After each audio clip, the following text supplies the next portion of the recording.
All right, guys, so let's jump right into the charts and see what is happening with Bitcoin and what are the price levels that I'm looking at and that I think are quite significant. Okay, so right after FOMC meeting, Bitcoin price had a bit of a dump, but it seemed to have recovered. So Bitcoin really don't care about what FOMC is saying.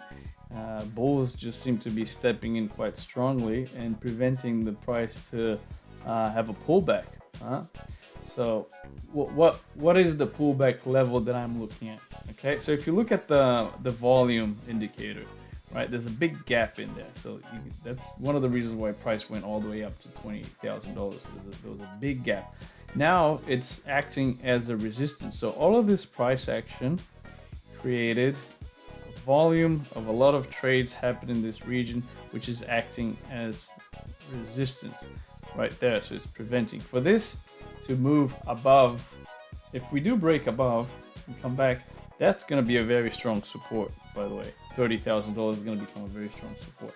But it seems like we need a very big push because the amount of trades that happen in that area, it's not going to be broken that easily. So we might need a little bit of consolidation before that happen. Okay. Let me just move back. So what am I looking at? So 25,000 was tested as resistance over here, back here in May 2022, and then support in May, and then acted as resistance there, bit of resistance, broke through. So for this to be sustainable and so we can continue to grow, to increase price organically, I wouldn't be surprised if we come retest this level. You see that big gap there? There's not much price action there. So for us to come retest 25,000, it's not that surprising. So going into a long position right into resistance can be a little bit tricky. If you want to go into a long, you can do whatever you want, by the way, but TA would suggest that that would be your support level at 25,000. So expecting a bounce on 25,000 before we can resume moving up organically. So that's what I'm looking at in the short term. Okay. Now, I've seen a lot of people, and I'm just going to share this. This wasn't my own idea, but there are some trend lines suggesting that we'd have already retested because we're going on. Let me just get rid of this one too. We are going on an uptrend here,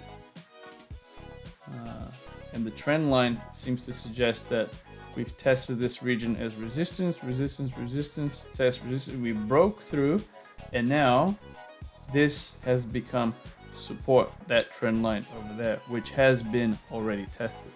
And if that's the case, and we're able to get a big punch to the upside, which is we do need to break 30,000. Like I said before, there's a lot of price action there.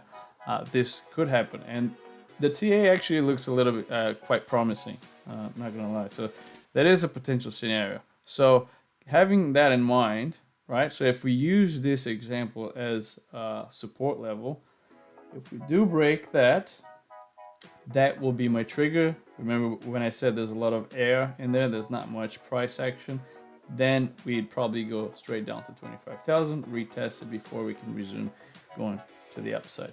And why am I bullish regardless? So even if we go up to 30,000, I think we're gonna maintain that as support.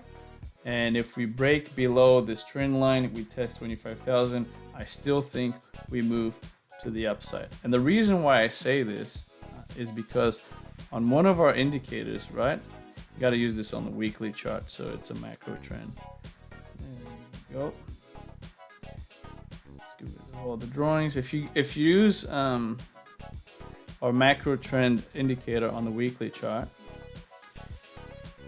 every time this flipped into a bull market signal, it was triggered, right? Every time we flipped into a bull market, we had a significant move to the upside on the weekly, which is a strong trend to be paying attention to, right? We had one in 2012, early days of Bitcoin. That was a huge move to the upside.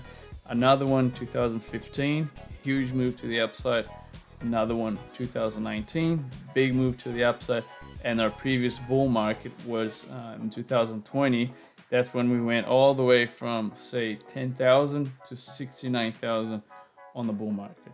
So, and it's suggesting that we're just flipping from bear market into a bull market. Okay, so the trend is your friend until the end. That's how the saying goes.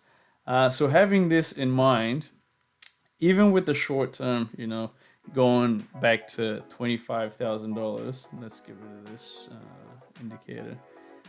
Even if we do get to $25,000, again, I expect it to respect this level right there, and then continue to the upside. Okay, I don't have a crystal ball. I can't see the future. I'm just reading the charts, and this is what I am analyzing. Now, if we do break $25,000, I expect it to come back into this this $25,000 level, become a resistance, and then we can talk again and see what's happening. Perhaps we go back into the bear market. Anything can happen, but I am optimistic. The charts are looking good. The trend seems like it has been broken, and it looks like we're on our way to bigger levels and higher prices. Okay, so that's all for me today. Hope you guys enjoy the short video. I'll keep you guys posted. See you next time.